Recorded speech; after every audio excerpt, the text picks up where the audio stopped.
Welcome to Myth Speak Nica. We explore Latin American and Nicaraguan legends to help you improve your English. Stay tuned until the end for key vocabulary and phrases.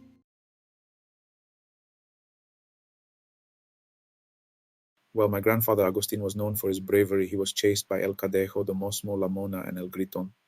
They called him that because in the past that was how the farm workers communicated, with shouts to know who was around. One night, my grandfather heard a scream echoing through the dense forest of El Chonco mountain. It was said that a man who lost his head, a man who had been looking for some lost cows, rode on his horse shouting, Ahí va om. He ventured deep into the jungle on El Chonco mountain, but with bad luck. The horse got scared by the roaring of a nearby tiger and took off at full gallop. The poor man passed under some hanging vines, which decapitated him, and the horse broke its neck. So the man, headless, continued riding his horse. My grandfather heard him from time to time until one day he came face to face with him. That night the shouts were very close. Ahí va om, he heard. Gathering all his courage, he decided to investigate. As he ventured into the mountain with the full moon lighting his path, he saw a figure in the distance riding a horse. The man had no head, and his shout echoed through the valley.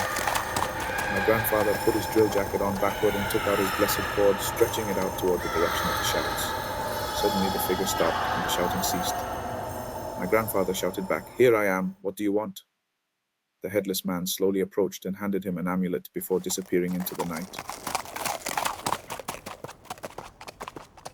Confused, my grandfather took the amulet to the village elder, who explained that it was a protection against evil. Back then, everything was forests and mountains. Many farm workers decided to seek out El Gritón, but they disappeared without a trace since El Chonco mountain was almost impenetrable. There were all kinds of animals, and people had plenty to eat. There was no hunger, and there were fruits everywhere. But they had to be careful of the wild animals. After the landslide in 1960, everything was left barren. Slowly, the land recovered, but it was never the same.